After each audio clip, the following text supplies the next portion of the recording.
Muy buenas noches, compatriotas de todo el Perú. Soy Ricardo Vázquez Kunze y este es su programa El Pueblo Quiere Saber, el programa donde usted, el pueblo, sabrá todo lo que otros le niegan el derecho a saber.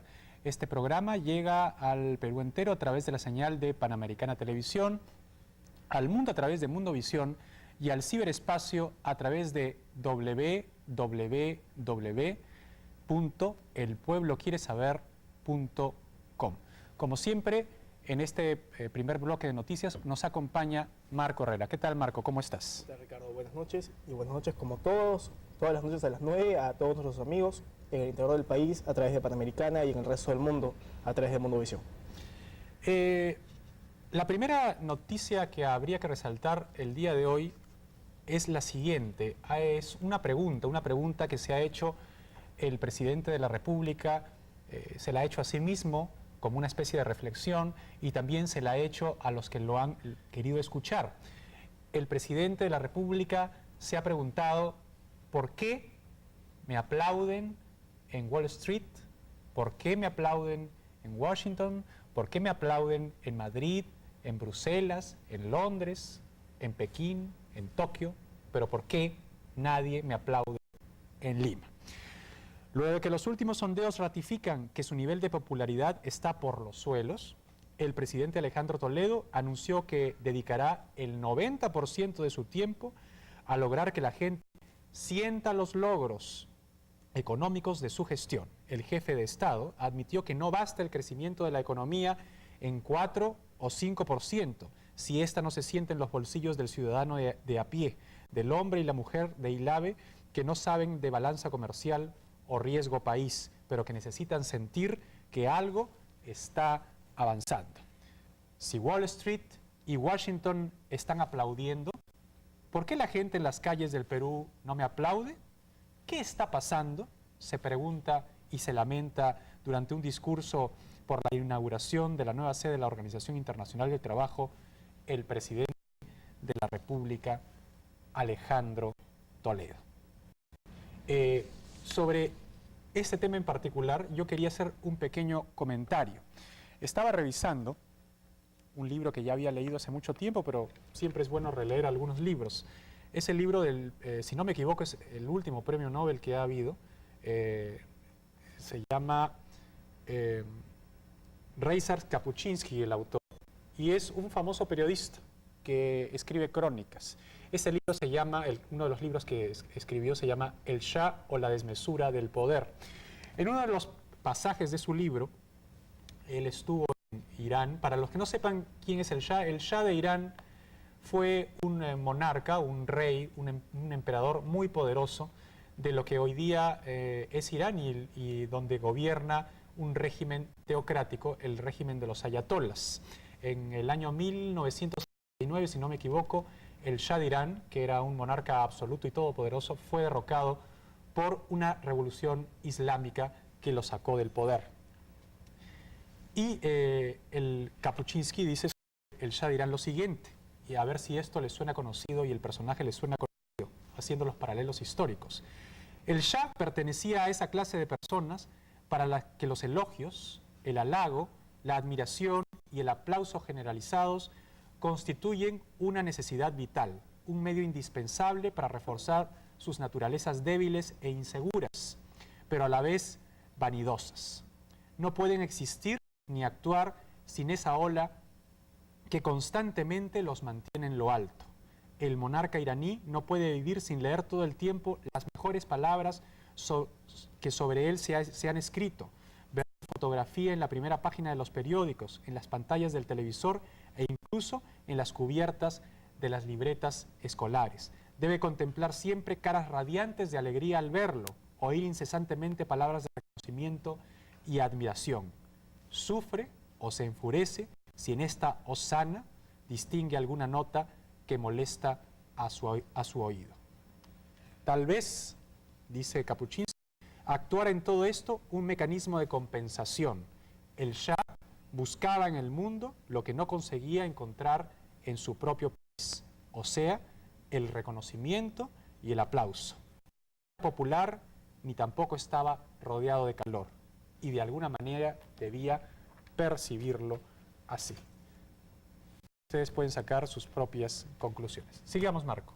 Sí, y justamente sobre ese tema también Alan García, el presidente del partido aprista, recomienda un psicoanalista para Toledo. La frase utilizada por el presidente Alejandro Toledo, quien gobierna, es decir, ni siquiera ha dicho eso de los aplausos, no se refirió a eso, solamente quien gobierna yo, debería ser materia de un profundo estudio psicológico y psicoanalítico, ya que estaría revelando cierta ceguera y autismo del gobierno frente a la realidad del país, afirmó el líder aprista Alan García Pérez.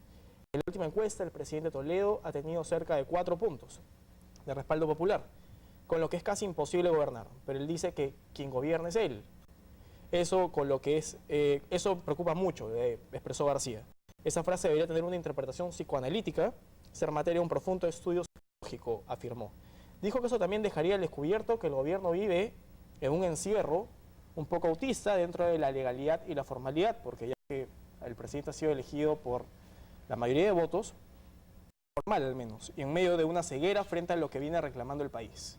Nadie le niega a Toledo que tenga en las manos el lapicero constitucional para nombrar a los ministros, pero eso no le puede hacer ignorar que el 90% del país está exigiendo cambios, expresó Alan García.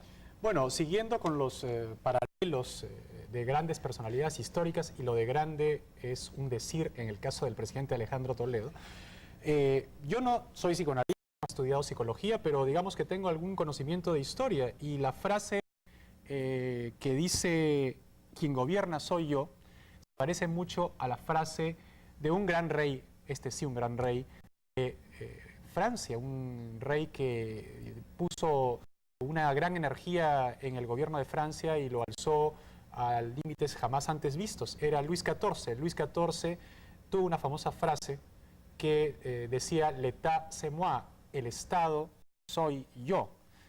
Y evidentemente parece que el presidente Toledo, por todas estas influencias francesas o francófonas que tiene a su alrededor, tiene la distorsión mental de que tal vez él pueda ser una especie de Luis XIV. Así como vemos que se parece mucho al Shah de Irán, es decir, en su debilidad y en el asunto de ser reconocido en el extranjero, pero abucheado en su propio país, el presidente también tiene un paralelismo histórico, o busca tener un paralelismo histórico con Luis XIV. Lo que me da la impresión a mí es que el presidente está tratando de efectivamente encerrarse en una burbuja y darse apoyo y, digamos, ínfulas a sí mismo. Es decir, está tratando de creer que es un gran personaje histórico, incomprendido, y que tiene un poder que hacer prevalecer. Y eso lo podemos constatar hoy en el mensaje a la nación que ha dado el presidente de la República a las 4 de la tarde, donde no ha dicho otra cosa más que esta. Si me equivoco, me corregirá Marco. Que va a pedir al Congreso y a los organismos pertinentes que las penas contra aquellas personas que se manifiesten contra su gobierno sean lo más severas posibles. Es decir, el presidente de la República está buscando endurecer su régimen, armarlo de alguna manera contra las protestas públicas. Es decir, como el Shah de Irán hacía en su país cuando las protestas se arreciaban y sacaba a la fuerza pública a la calle, él sí a disparar a diestra y siniestra, o cuando Luis XIV con toda su majestad imponía el orden en Francia. La única diferencia, no con el Shah de Irán, porque el Shah de Irán creo que está en el mismo nivel de popularidad que Alejandro Toledo, solamente que el Shah de Irán evidentemente era un gran monarca después de todo, trató de hacer y modernizar su país. Alejandro Toledo no ha hecho absolutamente nada por el Perú en los años que tiene gobernando. Pero la diferencia con Luis XIV, por ejemplo, es muy simple. Luis XIV terminó siendo amado por su pueblo. En cambio, Alejandro Toledo tiene 4 punto y pico por ciento de aprobación. Es decir, lo que decíamos aquí la semana pasada es que estaba en el error estadístico. Se ha corregido. La semana pasada tenía hasta 7, hoy día tiene 4. Es a 0, según el claro, margen de error. 4% más arriba o 4% más abajo significa 0. O sea, significa que él mismo, como gobernante, como político, es ya simplemente un error. Y obviamente quien pretende sacar a la calle a la policía, quien pretende sacar a la calle las cachiporras, quien pretende, digamos, imponer un orden, debe tener un mínimo de aprobación popular para hacerlo. 30%, 25%, pero no ser un error estadístico, porque eso simplemente acarrea, y así es la historia, eso ténganlo por seguro, la ruina de quien pretende sentarse sobre las bayonetas. Como decía Napoleón Bonaparte, ya que estamos históricos en esta sección, los gobernantes pueden hacer cualquier cosa, menos sentarse en las bayonetas. Sobre este mismo tema, Ricardo, dos comentarios adicionales. Algo más que dijo el presidente Toledo en su mensaje a la Nación de hoy a las 4 de la tarde, fue algo que ya se venía comentando en el Congreso. Es más, Luis González Posada había presentado una moción para que se debatiera el tema del uso del uniforme del Ejército y de las Fuerzas Armadas. En general, dijo que no se iba a permitir y que pedía también sanciones para que se utilicen los uniformes de las Fuerzas Armadas. Es decir, se está yendo por las ramas, se está yendo por algo que no tiene nada que ver, cuando el tema de fondo es escuchar a la gente qué es lo que está pasando, por qué se dan esos brotes de violencia, por qué ocurren las cosas. No, Marco, ahí te equivocas tú. A ver, dime. No es que ya escuche lo que está pasando, ya es irrelevante que escuche o no escuche, porque Toledo es absolutamente sordo e incapaz de escuchar a nadie. El asunto es que Toledo ya realmente está de más donde está. Y lo peor de todo, está de más donde está, pero pretende quedarse por la fuerza. Ese es el telón de fondo de lo que está pasando, del mensaje de hoy día y de toda esta radicalización de, digamos, de manifestaciones de poder que para mí son simplemente cuestiones que denotan precisamente una gran debilidad, tal vez ya la debilidad extrema de un régimen que agoniza. Pero es lo que yo me pregunto. En todo caso, si Toledo se cree el rey de este país, ¿dónde están sus asesores? Yo me imagino que si él se cree el rey de ese país, debe tener asesores que le dicen que tiene ese país. Porque si no, si alguien por lo menos le pusiera los pies en la tierra, hablaría lo sensato y diría algo que la población sintiera que es real, no que está en una nube y que está hablando como si esto fuera la maravilla, como si estuviéramos en Suiza. Así es, pero por lo visto, los ayayeros son la ruina de todos, y en este caso serán también la ruina de Toledo. Gracias. Regresamos después de una pausa, seguimos con el bloque y el comentario de las noticias.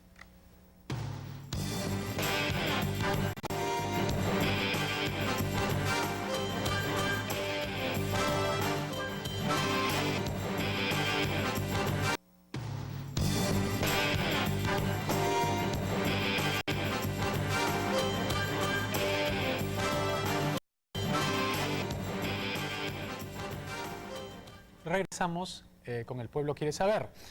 Seguimos con nuestro bloque de noticias. Parece ser que a Alan García Pérez, uno de los líderes más importantes de la oposición y del establishment político nacional, no le fue muy bien, que digamos, en el departamento de Puno, cuando fue, digamos, a buscar a río revuelto, no tuvo precisamente una ganancia de pescadores. No de tomates y de huevos podridos. Exactamente, parece que le cayeron huevos y tomates, pero como siempre los políticos son muy hábiles en explicar hasta los huevos y los tomates. Y Alan García, obviamente, es un zorro de 7 suelas. Lo que ha dicho Alan García es que los tomates y los huevos se los tiraron no los pobladores, hartos de la demagogia, hartos de la politiquería, hartos de Toledo, pero también hartos de él, de Lourdes Flores y de Paniagua, etcétera, etcétera, etcétera. Sino que se los tiraron los de Perú Posible. Esa es por lo menos la versión que ha dado Jorge del Castillo, que dicen gobierno contrató matones para agredir a García. El dirigente y congresista del partido aprista, Jorge del Castillo, denunció que el gobierno utilizó al Programa Nacional de Manejo de Cuencas Hidrográficas y Conservación de Suelos, PRONAMAX, para contratar manifestantes que agredan a Alan García Pérez durante su visita a Puno. En declaraciones a la prensa, del Castillo sostuvo que el representante de dicho programa social, Felipe Deza Quiñones, habría avalado la contratación de delincuentes y jóvenes universitarios radicales, pagándoles entre 10 y 20 soles para hacerle una sonada a García. El legislador identificó a Felipe Amati, allegado a Pronamax, como la persona que reunió a los manifestantes. Asimismo dijo que sobre el hecho tienen un testigo de excepción cuyo nombre mantendrá en reserva hasta que lo llamen a declarar. Por supuesto, mis queridos amigos y compatriotas de todo el Perú y compatriotas de uno que nos están viendo en este momento, yo estoy seguro que este es un cuento más del APRA. Lo que pasa es que en el país ya nadie soporta a los políticos, por lo menos a estos, que ya no tienen ninguna cosa nueva que decir. A mí en lo personal me pareció, lo digo a título personal y lo recalco, realmente patético Alan García en su manifestación, en una de las que vi en Puno. El país estaba convulso y el país necesita soluciones, y yo escuché a Alan García diciendo exactamente lo mismo que pudiese haber dicho hace 20 años cuando gobernó aquí, o 10 años cuando gobernó el país. Es decir, absolutamente nada. Era un lenguaje, un discurso gastado y agotado. Y obviamente, la indignación que me produjo a mí escucharlo, se la debe haber producido también a los que lo escuchaban en ese momento. Y por eso los huevos y los tomates, no porque el gobierno se los haya mandado a tirar, porque yo creo que el gobierno ya no tiene capacidad alguna ni siquiera de coordinar lo más elemental. Ni coordinar un tiradero de tomates, tiene capacidad, creo. Bueno, otro tema importante, interesante, es el ex primer vicepresidente de la República, Raúl Discanseco, será citado y debe rendir su manifestación el 26 dentro de la investigación que le abrió el Ministerio Público por la denuncia del ex empresario televisivo Ernesto Schutz Landázuri, ahora en Argentina, quien aseguró haber sido chantajeado por el mandatario Alejandro Toledo para que le venda Canal 5, a cambio del video Schutz Montesinos. Discanseco Terry será interrogado por el fiscal supremo adscrito Aldo Jairo a las 9 de la mañana en el 9º piso de la sede del Ministerio Público, respecto a la reunión que sostuvo con Schutz Landázuri y el presidente Alejandro Toledo en septiembre del 2001. Esta diligencia podría postergarse en vista de que Discanseco estaría en Estados Unidos atendiendo asuntos personales y laborales. Y sobre ese tema también ayer una testigo clave de las declaraciones las declaraciones que realizó Ernesto Schutz desde Argentina, fue citada y confirmó que hubo una reunión entre Olivera y Ernesto Schutz Landázuri. Es decir, se confirma parte de la versión que había dado Ernesto Schutz Landázuri desde Argentina. La reunión existió. Ahora, Olivera confirmará esa reunión o la desmentirá, como ha sido su estrategia hasta este momento, no lo sabemos todavía. Seguimos con las noticias. Parece ser que el gobierno, ya en las fases finales, ¿no?, en el momento en el cual la opinión pública comienza ya precisamente no solamente a tirar huevos y tomates, sino ya piedras y palos, y comienzan todos a protestar por el gobierno desastroso que estamos teniendo y sobre todo por la corrupción en el mismo gobierno, empieza a tomar, digamos, cartas sobre el asunto. Lamentablemente, creo que demasiado tarde. Un total de 77 militantes de la Chacana están con la soga al cuello, luego de que en su última reunión, la noche del lunes pasado, la dirigencia decidía sancionarlos. En los próximos días se conocerán oficialmente sus nombres, pero por lo pronto se sabe que en la lista hay 12 funcionarios públicos y alrededor de 24 expulsados, en su mayoría perús posibilistas de la región de Iquitos, algunos involucrados en las denuncias irregulares en Petroperú. Es decir, tarde, que estas son pintas, rayitas, no van a hacer que la opinión pública diga, como pudo haber sucedido al principio, qué bien, el gobierno desde un momento está tomando cartas sobre el asunto, sobre los corruptos. Lamentablemente, así son las cosas.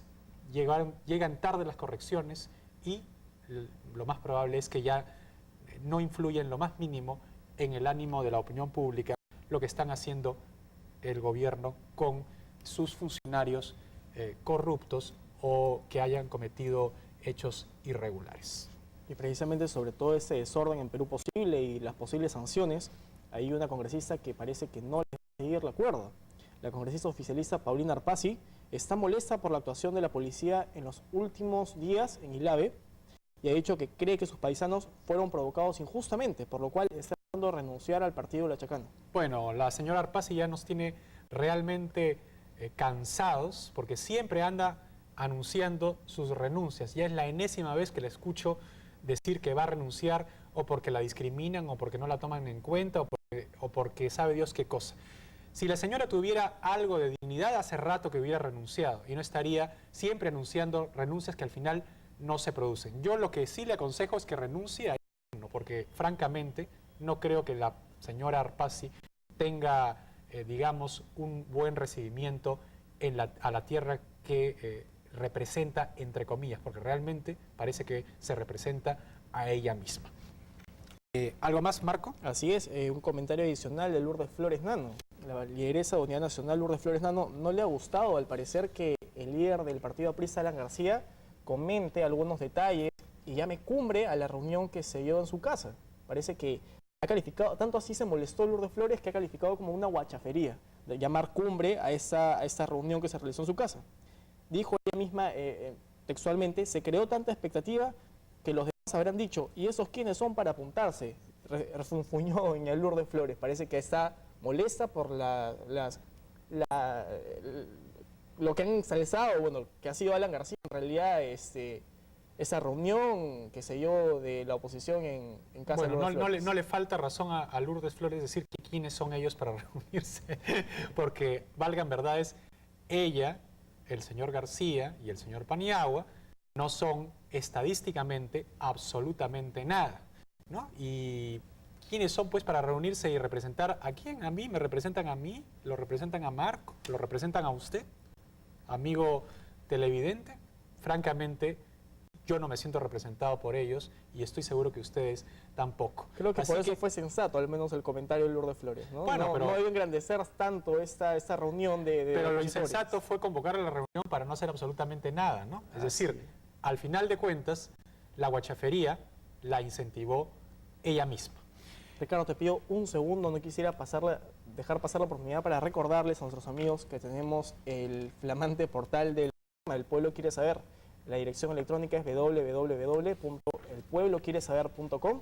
Pueden ingresar a dejar sus comentarios en el libro de visitas, también pueden ingresar a algunos enlaces de mucho interés, como el portal de noticias 24 horas libre, gatoncerrado.net, y algunos otros enlaces de mucho interés.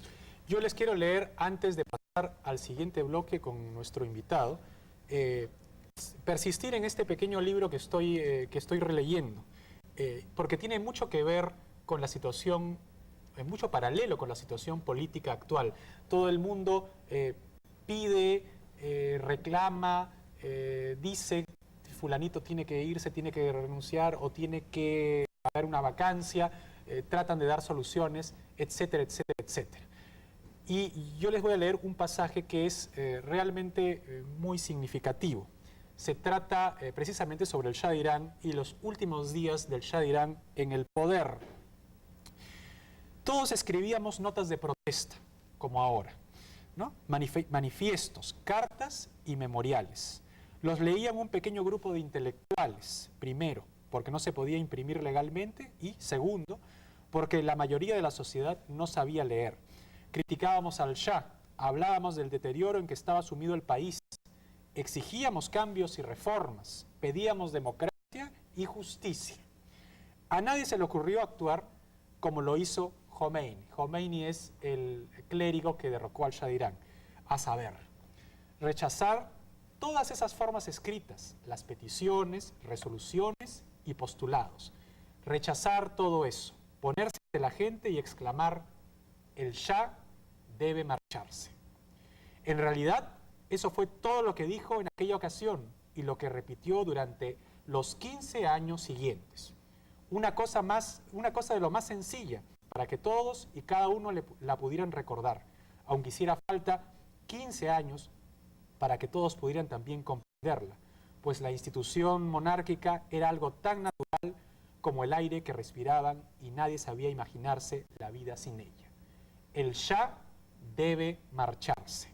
No discutáis, no gastéis saliva, no arregléis nada, nada salvéis. Todo eso carece de sentido. Nada cambiará.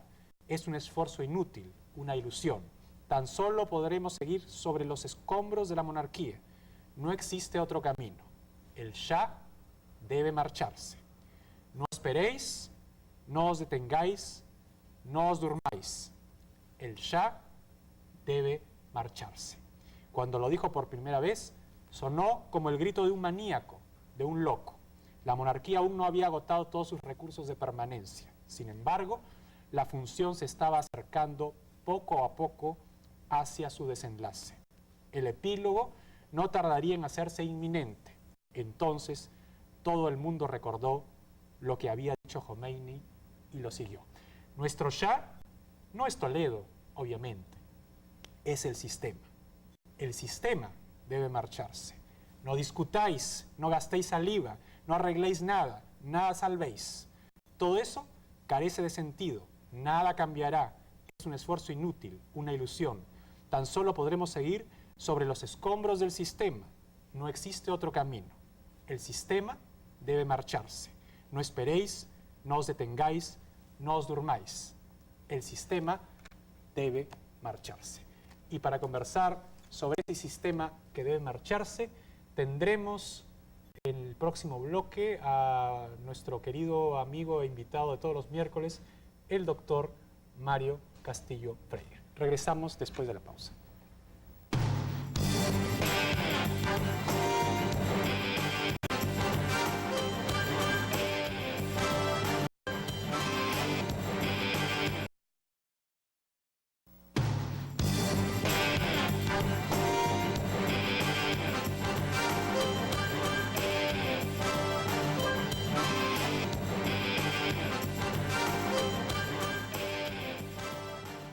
Regresamos con El Pueblo Quiere Saber. Como todos los miércoles tenemos a nuestro invitado, el doctor Mario Castillo Freire. ¿Qué tal, Mario? ¿Cómo estás? Bien, Ricardo, muchas gracias. La primera pregunta que te voy a hacer tiene que ver con lo que hemos estado conversando con Marco en las noticias. ¿El Shah debe marcharse? ¿El sistema debe marcharse? ¿Sí o no?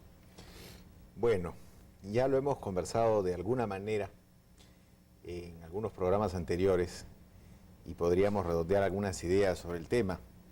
Creo que efectivamente cuando algo no funciona hay que cambiarlo. Y mayor es el costo de la permanencia de eso que no funciona, no sé en resguardo de qué, o en resguardo de qué mitos, o perspectivas, o creencias, o formalidades, que la permanencia, si nos referimos específicamente al presidente, ¿no? Al presidente y al sistema político. Ah, claro, por supuesto. Porque creo que digamos, actualmente el presidente y los partidos políticos de oposición han unido la suerte de Alejandro Toledo a la suerte del sistema político. Es decir, por un lado dicen, si se va el presidente de la República, lo que va a pasar es el terrible daño que se va a producir contra el sistema así llamado democrático. Claro, lo que pasa es que, como yo vengo sosteniendo, los partidos políticos de oposición se han convertido en los mejores aliados del presidente de la República.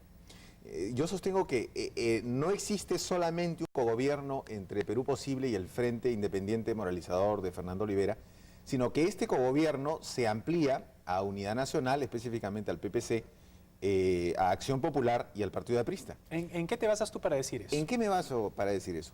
Creo que cuando nos referimos a cogobernar, no solo nos referimos a alianzas formales, sino a alianzas tácitas que en el fondo pueden representar mucho más para el partido de gobierno, para el presidente de la República, que un aliado formal.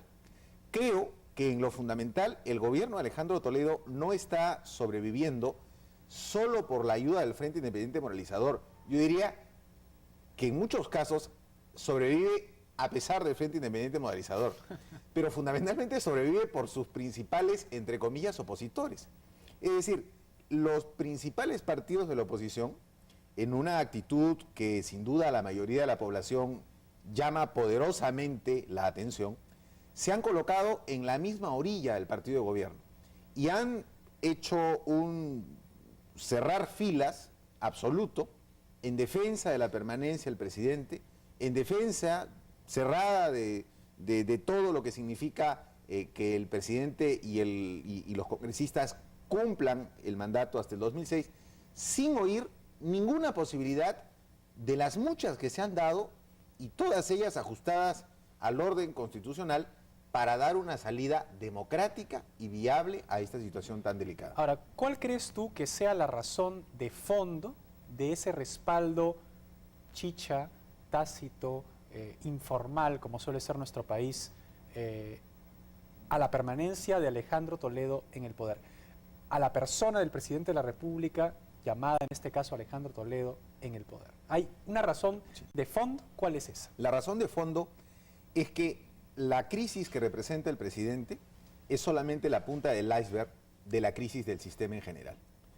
Y dentro de la perspectiva de una eventual renuncia, vacancia, lo que fuera del presidente de la República, los partidos en realidad se mueren de miedo porque saben que esa ausencia de popularidad, esa falta de respaldo, ese rechazo que tiene la población hacia el presidente, también lo comparten ellos.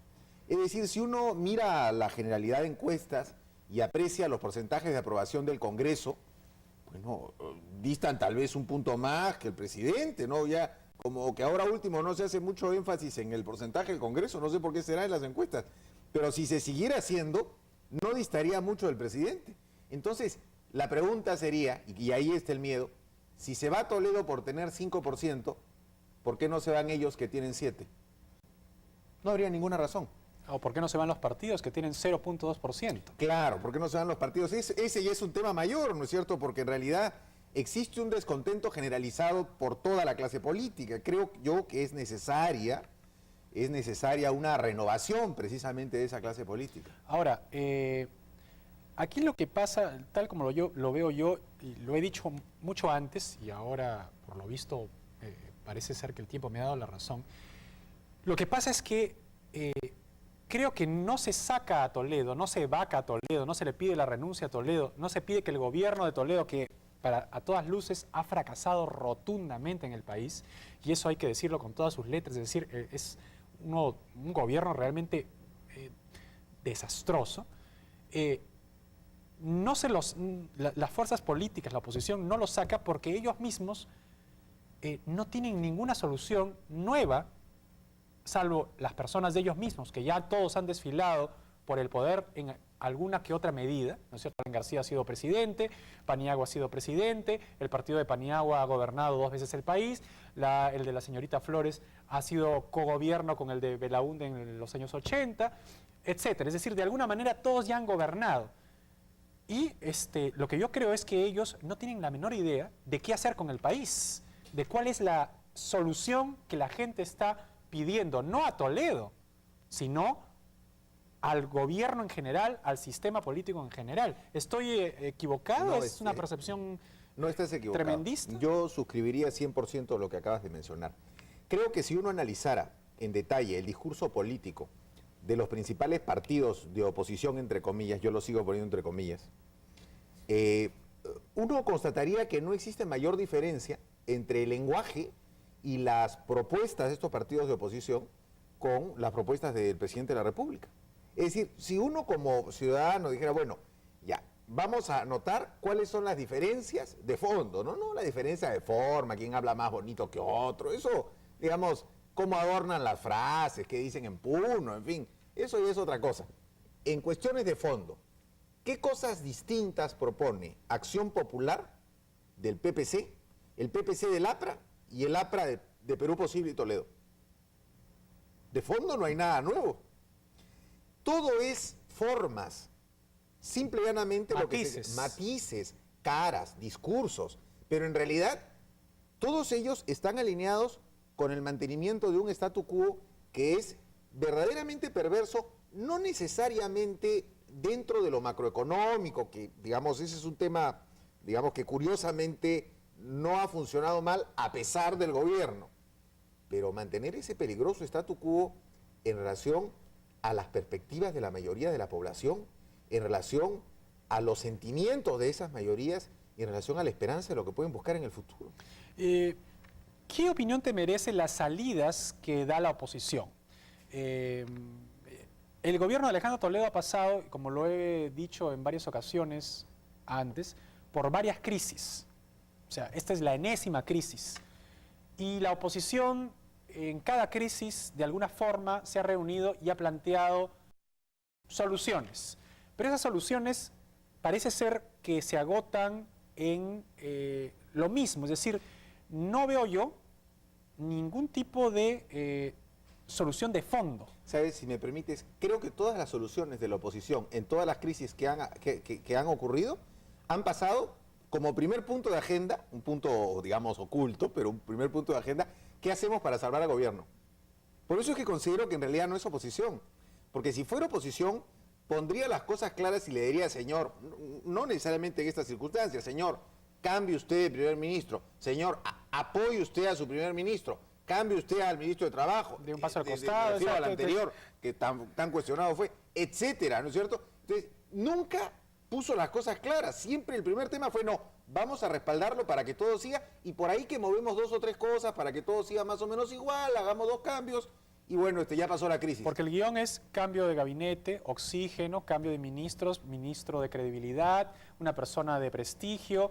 Eso es todo, es una especie de ruleta que siempre regresa al mismo punto cada vez que hay una crisis. Cambiemos algunas cosas para que todo siga igual. Pero cambiemos no solamente al presidente, o sea, no cambiemos al presidente, pero no cambiemos también al sistema político. Claro, porque creo que la cuestión de fondo no solamente es Alejandro Toledo, el primer ministro o los ministros, sino el problema de fondo creo que es el sistema político. Yo estoy seguro que si, y te pregunto, ¿tú crees que si Lourdes Flores estuviera donde está Toledo hoy, o Alan García estuviera donde está Toledo hoy, o Paniagua estuviera donde está Toledo hoy, cambiaría algo sustancial en el país? Aparte de, bueno, de alguna que otra pericia en el manejo de la cosa pública. Bueno, sin duda,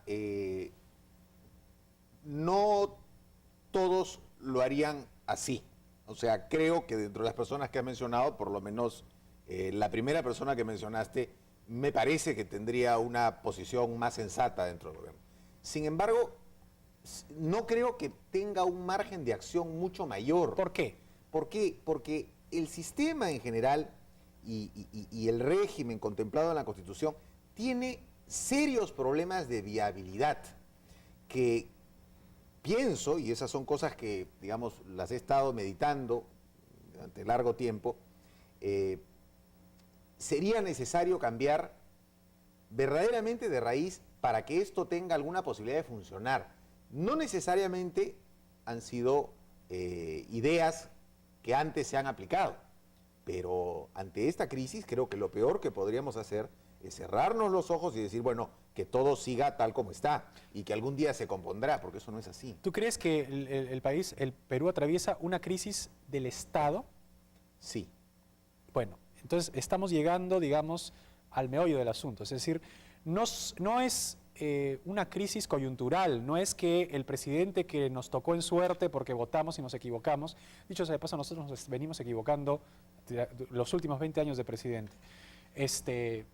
Fue un incapaz o nos engañó, nos hizo más promesas. No, sino parece ser que la cosa es una cuestión del Estado peruano, del Estado como organismo, como ente que organiza a la sociedad. Si eso fuese así, ¿qué es lo que debería cambiar en el Estado para, según tú, que este país empiece a funcionar? Es decir, le empiece a dar a los peruanos progreso económico, paz social y una expectativa en el mundo, ¿no? Bueno, creo que para hablar de los temas más concretos, ¿por dónde habría que empezar? Yo creo que habría que empezar por difundir en la opinión pública la idea fundamental de que esto tiene solución. Es decir, yo cada vez que me encuentro con personas amigas, con alumnos, en fin, con gente con la que uno conversa, existe una grave sensación de falta de esperanza, falta de ilusión, justamente alimentada por los principales actores políticos que promueven que todo continúe y que, bueno, llegamos 2 años más, son 2 años más, y no importa, no falta nada. Bueno, creo primero que hay que decirle al pueblo que hay salida. Mario, yo te digo, te pongo lo siguiente sobre la mesa. Lo que pasa es que tal vez el pueblo no cree que haya salida porque está en una especie de cubículo. Es decir, los políticos le dicen, no hay salida fuera de esto. Y obviamente la gente es consciente de que efectivamente si estamos circunscritos a esto, no va a haber ninguna salida. Por eso el desánimo, por eso la apatía, por eso que cada uno quiere irse a otra parte, ¿no? O sea, si tú le dices, mira, este es tu universo y de aquí no te puedes mover, obviamente todo el mundo ha recorrido el universo y sabe pues que ahí no hay ninguna salida por ninguna parte. Exactamente. Mira, entonces tienes que cambiar de universo. Claro, efectivamente. Tiene que cambiar de universo, por lo tanto, hay que hacer transformaciones dentro de lo que generalmente se conoce con el nombre de los poderes del Estado.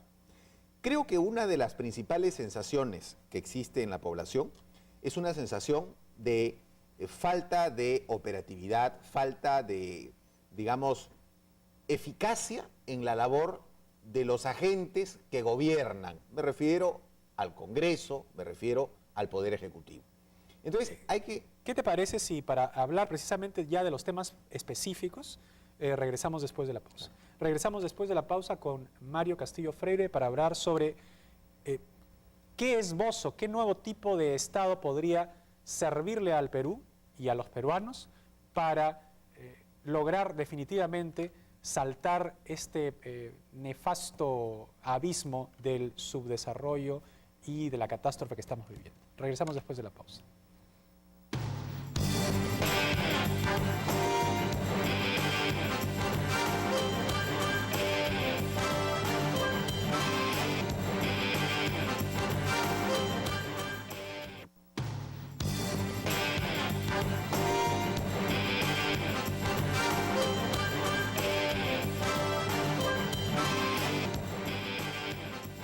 Regresamos con el doctor Mario Castillo Freire. Mario, estábamos hablando sobre que había que cambiar de universo político para poder encontrar una solución a la crisis republicana del Perú. Yo, antes de que tú me digas lo que tengas que decirme, yo les diré lo siguiente.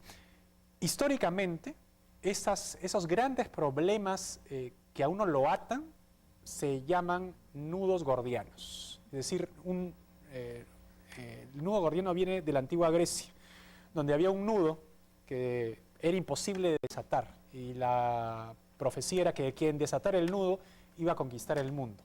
Miles trataron de desatar el nudo, pero jamás pudieron desatar el nudo, hasta que vino un personaje que se llamaba Alejandro todavía no Magno, en ese momento, y tomó una espada, cortó el nudo y lo desató. Es decir, la forma de desatar el nudo era dándole un tajo y cortándolo. A partir de ahí, Alejandro conquistó el mundo de su época. ¿Es acaso eso lo que tenemos que hacer, cortar el nudo gordiano? Yo creo que sí. En realidad, considero que la mayoría de la población, la mayoría de las personas, no solo en el Perú, sino en el mundo, buscan una vida tranquila, en paz, con posibilidades de desarrollo. Y, digamos, en un país con tantas limitaciones y con tanta pobreza, sin duda la gente mira en el Estado la posibilidad de que ese Estado colabore con ellos para salir de esa situación de miseria, de pobreza, y poder progresar de alguna manera y que sus hijos pues tengan un mejor futuro. Entonces, creo que al Perú le hace muchísimo daño, y digamos es de repente duro lo que voy a decir, le hace muchísimo daño y le ha hecho muchísimo daño siempre la clase política. Creo en ese sentido que es necesario minimizar el grave daño que le hace al Perú la clase política. Fundamentalmente ese daño, creo que la población lo percibe y lo percibe todos los días en los noticieros de radio, televisión y los periódicos, en el funcionamiento, en la manera como funciona y cómo está estructurado el Congreso de la República. Primero, porque a mi modo de ver, y en ese sentido yo he cambiado bastante mi manera de pensar desde hace algunos años, a mi modo de ver, el Congreso en realidad no representa a nadie. Yo creo que la pregunta que se podría hacer, y alguna vez creo que la hice en tu programa, es que las personas que han votado en la elección anterior recuerden por qué partido votaron para el Congreso, si es que lo recuerdan, y en segundo lugar, por quién votaron, si votaron por alguien, y en tercer lugar, si recuerdan la persona por la que votaron, si salió elegido congresista, que se pregunten si esa persona realmente los representa. Creo que la crisis que hubo y que hay en ILABE. Yo he estado hace pocos días en Puno para una conferencia de una universidad. La crisis ha demostrado que creo que salvo una excepción, y lo digo creo, no estoy seguro, el resto de congresistas elegidos por el departamento de Puno son repudiados por los habitantes del departamento de Puno. Entonces, ahí la pregunta que uno se hace es, bueno, esa situación, que es una situación emblemática, ¿se estará repitiendo, a Dios gracias, con menor estridencia, en los otros departamentos del país? ¿Los habitantes de Lima se sienten representados por sus congresistas? ¿Saben a quiénes eligieron? ¿Saben quiénes son? ¿Saben quiénes ni son? siquiera sé quiénes son los que están por Lima. Efectivamente. Y Sí. eso que nosotros somos personas, pues, que alguna información manejamos, ¿no? Exacto. Entonces, ¿existe ese nivel de representación? Creo que no. Además, existen algunos mitos que es necesario derribar, ¿Como cuáles? como el mito de que cuanto más numeroso sea el Congreso de la República, más representada estará la población. Sinceramente, a mí me parece es una tontería. Porque, ¿qué diferencia hay para la población si es un congresista por 100.000 habitantes o un congresista por 50.000 habitantes? Digamos, eso le importa al ama de casa, al ciudadano. Eso va a variar realmente el sentimiento que el habitante, pues, de Lambayeque, de Piura, ¿no es cierto?, de Puno, de Loreto, tenga hacia su representante, en lo absoluto. Eso no quiere decir nada. Entonces, sin duda, mientras más se infle el número de congresistas, y yo creo que ya está bastante inflado, tendremos una posibilidad mayor de que los políticos que no tienen ninguna preparación o no tienen mayor preparación, si queremos ser muy generosos con ellos, copen ese Congreso.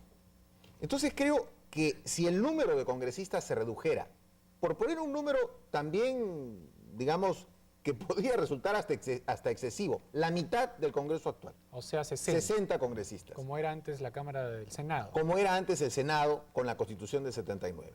Pero eso solucionaría el problema. Tenemos 2 minutos, así que hay que ser sintéticos. Eso minimizaría mucho el riesgo y los daños que se generan actualmente.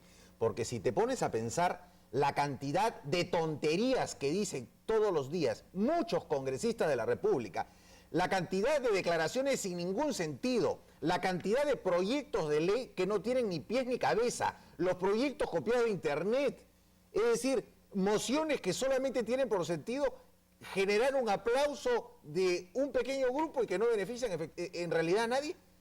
Esa situación se podría, no digo eliminar, porque eso es imposible, pero sí reducir. Y aparte, otro elemento importante que sería bueno considerar en este minuto que nos queda, ¿por qué no considerar la posibilidad de volver al distrito electoral único? ¿Por qué digo esto? Porque tal vez con distrito electoral único, ese es un asunto digno de ser meditado y tal vez de conversarlo en otra oportunidad, se podría acceder al Congreso por parte de las personas más sedimentadas, de las personas con mayor experiencia de cada grupo político, y no se dispersaría en cualquier persona, en cualquier eventual representante, la elección precisamente para un cargo congresal. Porque generalmente antes, cuando había distrito electoral único, los partidos seleccionaban en los primeros puestos a los mejores de su partido. Es decir, uno puede discrepar con quiénes eran, pero digamos que la idea era que los más inteligentes, los más capaces, los que tenían mayor arraigo popular, etcétera, eran los primeros, era la carta de presentación, ¿no es cierto? Claro, y se supone ahora además, con todas las normas que hay en la nueva ley de partidos políticos, se supone que esas personas han llegado a obtener una representación dentro de su propia organización. Es decir, si dentro del grupo que los conoce han logrado tener un lugar preponderante para la postulación, es decir, han pasado una preselección, se supone que esas personas pueden tener un éxito mayor en esta elección a nivel nacional. Ese Congreso, ¿sabes qué resultado nos daría? Nos daría el resultado de un Congreso que no sería evidentemente perfecto, pero que reuniría gente de peso, personalidades que tengan experiencia y que vayan a aportar al Congreso y no se vayan a servir de la función pública. Un Congreso que podría tal vez que podría tal vez parecerse al Senado de 1990, que era un Senado verdaderamente de lujo. Eso no existe ahora. Y tampoco existe la posibilidad de que en una nueva elección tengamos un Congreso así, por el problema de la representación. Creo entonces que este es un punto al cual se le podría destinar la atención, y lanzo esta idea para que el público que nos está viendo pueda pensar en esta solución y en otras que tal vez por el tiempo no podamos conversar ahora, para poder mejorar la calidad del Congreso.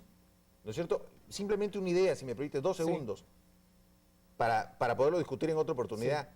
Si para un puesto de trabajo, cuando ponen en el periódico, exigen requisitos mínimos, un puesto de trabajo cualquiera, ¿por qué para ser congresista no se exigen requisitos mínimos? Es una buena pregunta. Yo te agradezco, Mario, tu participación en el programa. Espero tenerte aquí el próximo miércoles para seguir discutiendo sobre estos temas de soluciones estructurales al Estado peruano. Yo les recuerdo una vez más, la página web del programa es www.elpuebloquieresaber.com. Conmigo será hasta el viernes. Mañana la conducción del programa estará a cargo de Víctor Samuel Rivera y sigue Fernando Viaña con Libertad Bajo Palabra. Muchas gracias por su atención y buenas noches.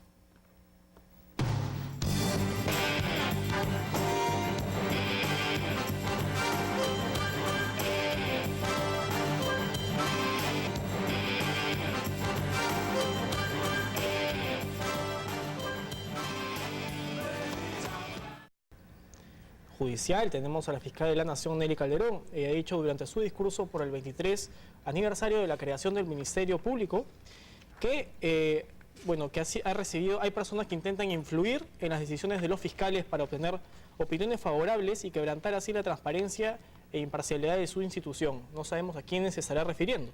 Aunque no identificó a las personas que estarían influyendo, dijo que estas no valoran lo que es vivir en democracia y agregó que luego hacen públicos sus reclamos poniéndose en el papel de víctimas. Calderón agregó además que los fiscales son libres de escuchar. Eso imagino que lo dice con algún énfasis especial, ¿no? Como diciendo, me han hablado. ¿Quién será que le ha hablado a la fiscal? Pero que existe un abismo muy grande en dejarse influenciar. O sea, que puede escuchar, pero no dejarse influenciar. Eso es algo que deben comprender todos para no ser engañados, aseveró. Finalmente indicó que la Fiscalía de la Nación garantiza a la ciudadanía que seguirá cumpliendo con su rol de defensora de la legalidad mediante la prevención y persecución de los delitos. Eso es lo que he dicho. Bueno, esperemos pues que la fiscal de la Nación no se deje amedrentar, porque todos sabemos de dónde vienen las pullas y las denuncias que estas últimas semanas se han dirigido contra ella, contra su edad y una serie de otras cosas más. Parece que vienen desde Madrid. Que lo denuncien.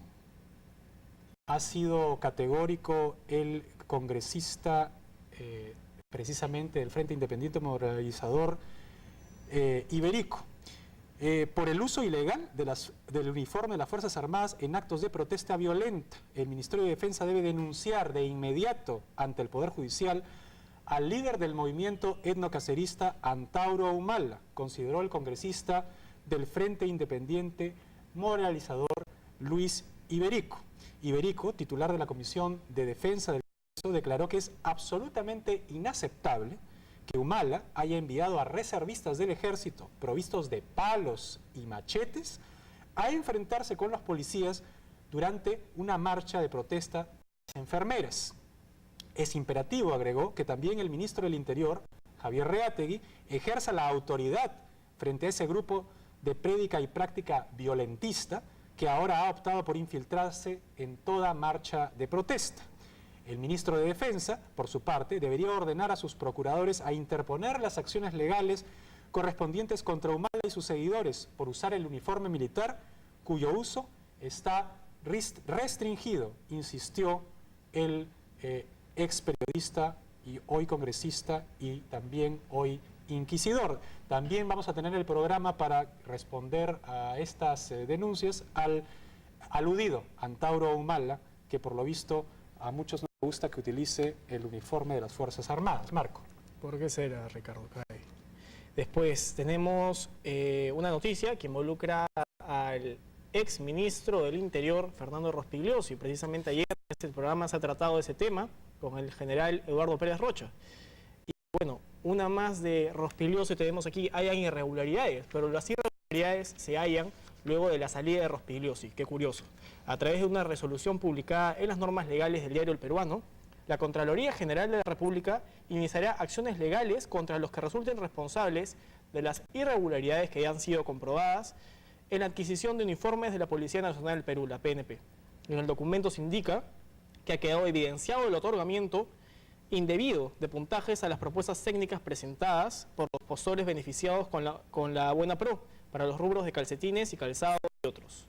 Asimismo, refiere que el comité especial encargado de la licitación otorgó la Buena Pro a un postor que no se encontraba calificado como PYME, como pequeña y mediana empresa, para los ítems reservados a ese sector. Continúa la noticia, creo, Ricardo, ¿hay algo más? Igualmente concedió la Buena Pro para la tela de la anilla a una empresa postora que participó en la etapa de determinación de especificaciones técnicas del textil, previa al proceso de licitación pública, razón por la cual estaba impedida de participar. O sea, la licitación hace agua por todas partes. En su resolución, la Contraloría indica que los implicados habrían incurrido presuntamente en la comisión del delito de corrupción de funcionarios al haber otorgado la Buena Pro a las empresas postoras que no cumplían con los puntajes requisitos establecidos en las bases. También habría incurrido en la presunta comisión del delito de abuso de autoridad en la modalidad de omisión de funciones.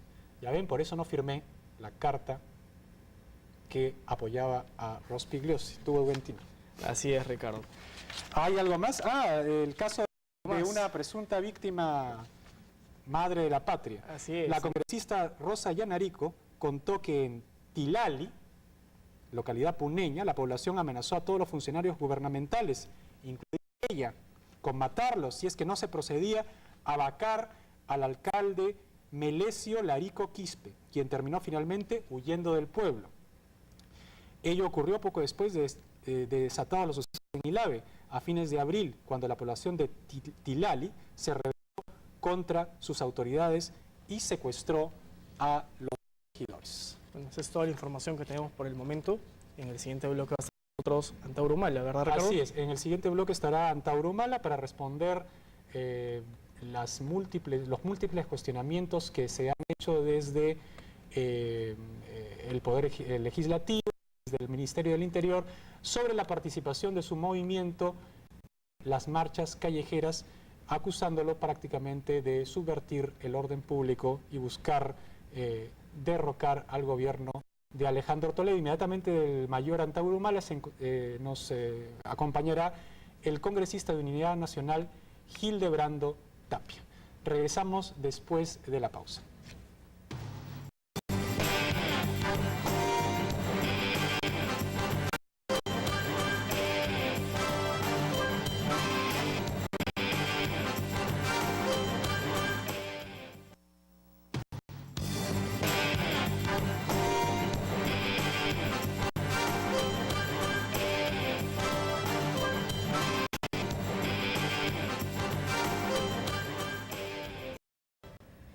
Regresamos con El Pueblo Quiere Saber. Como les habíamos anunciado, está con el mayor Antauro Humala. ¿Qué tal, mayor? ¿Cómo está? Hola, Ricardo.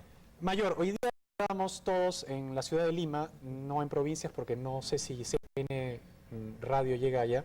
Está usted hablando con el periodista y de pronto los oyentes escuchamos un terrible intercambio de palabras, un altercado, y a usted le colgaron el teléfono. Yo quedé estupefacto.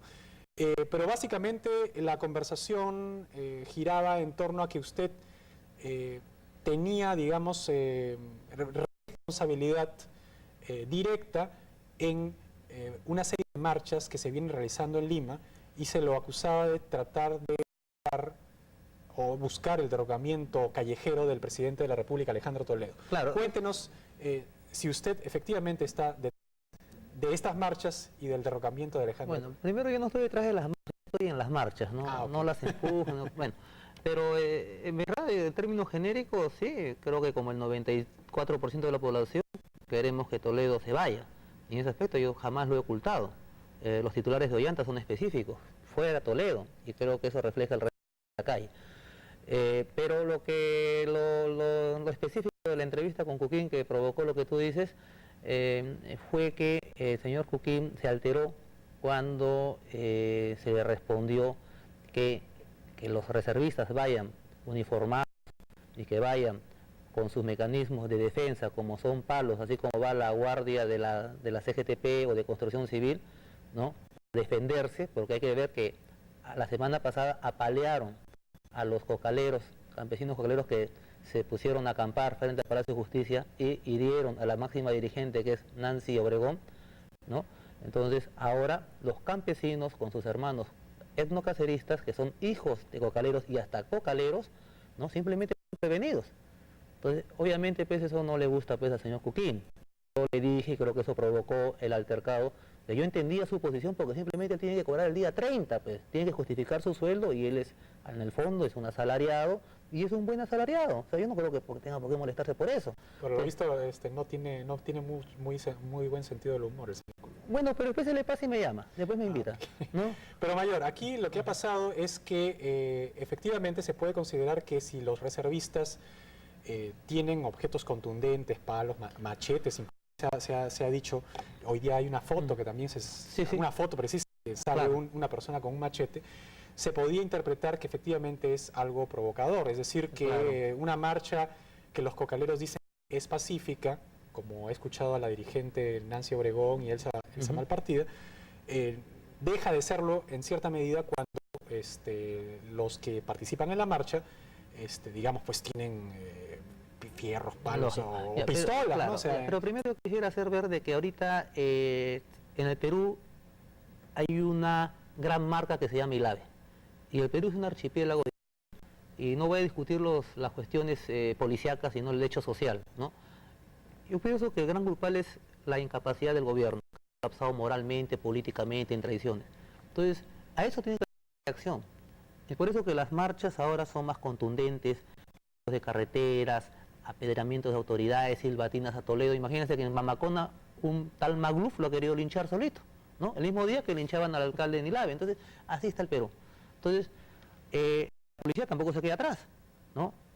El apaleamiento de los campesinos de la semana pasada ahora ha sido prevenido con el auto real en forma artesanal de los campesinos y los etnocaceristas. Ahora, usted, el machete usted específicamente... está diciendo que es una legítima defensa, Exacto. o una medida preventiva. Exacto, ¿no? Entonces, no es que hagamos apología a la violencia, pero tampoco nos vamos a quedar manos cruzadas cuando somos agredidos. Y hay una provocación. Ahora, mayor, la provocación la dio la policía. Yo soy seguidor de su semanario por razones periodísticas, pero no le parece que decirme que no hay una apología de la violencia es un poco, digamos, exagerado de su parte, porque Ollanta efectivamente es una manera, digamos, de llamar a cierto tipo de violencia. Exacto, la legítima, ¿no? ¿Cuál es la legítima violencia para usted? Para nosotros es cuando está en favor de los intereses populares, ¿no? Eso es legítimo para Pero nosotros. yo le podría decir, o le podrían decir varios, Sendero Luminoso decía lo mismo, es decir, estamos detrás de los... Bueno, ahí hay un norte El MRA doctrinal. también. Claro, pero en el aspecto de Sendero ¿Cuáles son Luminoso, para usted los legítimos intereses populares? Bueno, yo pienso de que primero de que hay que diferenciar la violencia y ya su exageración que trasciende en el terrorismo. Eso yo lo rechazo totalmente, ¿no? ¿Cuál es su violencia, cuál es su margen de violencia, o sea, el límite permitido de la violencia que usted está dispuesto a utilizar en favor de los intereses populares? Lo que sea necesario hasta lo que sea necesario en forma defensiva hasta que el Estado violentador, el Estado agresor, ¿no?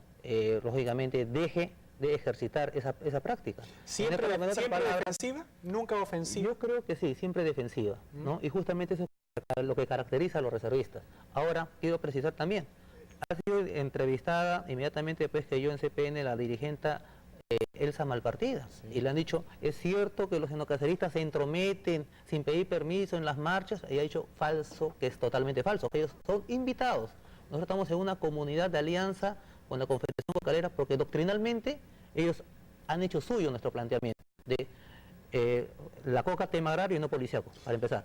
Y segundo, de que ellos han acudido a nosotros porque los reservistas son enfocados por ellos como una fuerza que los defiende, o sea, es ejército de los pobres, algo así una está siendo Garde enfocado. Corps de los pobres. ¿Se acuerda Bueno, usted es que estamos hablando, es que nuestra tesis es que tiene que haber una nueva república. Porque la republiqueta criolla, ese congreso que tiene 7%, ese ejecutivo que tiene 6%, ese judicial que haría la delicia del Capone, ha colapsado. Entonces tiene que haber un nuevo orden. Ahora, Mayor, dentro del viejo orden, antes de que venga el nuevo, está el Ministerio de Defensa. Exacto. El señor Iberico, que también pertenece al viejo orden, que todavía no ha colapsado, Exacto. por lo menos hasta Uy, en los hechos, pide que usted sea investigado por el Ministerio de Defensa por usar el uniforme indebidamente, porque los reservistas usan un uniforme que no les corresponde. Es que como Iberico nunca ha pisado un cuartel en su vida, nada más cuando fue a decir que habíamos tomado Tiwinsa y le quitó los uniformes a la tropa que estaba defendiendo la Cordillera del Cóndor, no sabe de que los uniformes que ahorita usan mis reservistas son pasados, ya no se usan en el ejército. Es como que yo salga ahorita a la calle vestido de húsar de la época de San Martín. No me pueden decir nada, pues, ¿no? O sea, el hombre, esos son otros congresistas, pues, ¿no? O sea, no tiene ninguna base, digamos, No, es que nunca ha pisado un cuartel, o sea, no, él se asquea de los cuarteles del Perú, pues, ve tropa y ve la cholada, pues, y él no está acostumbrado a eso, obviamente, pues, la alteran. Pero, de que si hay que impugnar uniformes, hay que empezar por impugnar a los 72 generales que ahorita comandan el ejército y que se echaron a Montesinos y que están filmados. Y empezando por el ministro de Defensa, mire, ¿quién nos quiere juzgar? El ministro de Defensa aquí ahora, que firmó, recibió plata de Montesinos, está su firma, su posfirma, aunque él dice que no, pero la pericia grafotécnica de la Policía Técnica dice que es su firma. Un hombre que trabajó para Montesinos como agregado civil, aceptó la plata, ahora que no viajó, el problema suyo, pero aceptó. Entonces, y que fue asesor personal de Hermosa Ríos. Este señor nos va a investigar a nosotros. Digamos que en todo caso la limpieza debería empezar por casa. Mayor, yo le agradezco mucho su participación en el programa. Lamentablemente yo te agradezco también. Se nos ha hecho muy corto el tiempo. Como siempre le reitero la tribuna para que usted pueda venir a... Yo te agradezco mucho, Ricardo, y más aprovecho para exhortar a los reservistas a seguir defendiendo al pueblo y decirles que ellos son el puntal, la fuerza, el nuevo ejército del nuevo gobierno y de la nueva república que tiene que ser el futuro en el país. Muchas gracias, Mayor. Nada. Regresamos después de la pausa con el congresista Hildebrando Tapia para hablar sobre una posible causal de incapacidad moral del presidente de la República. Regresamos.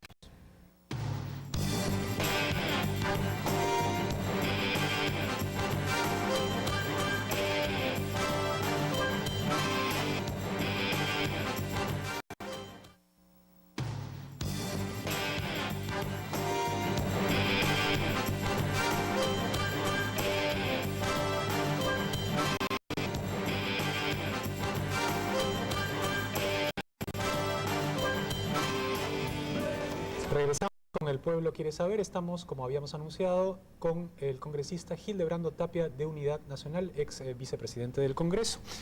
Congresista, hoy día el diario Correo ha publicado una noticia que realmente ha estremecido los corrillos políticos.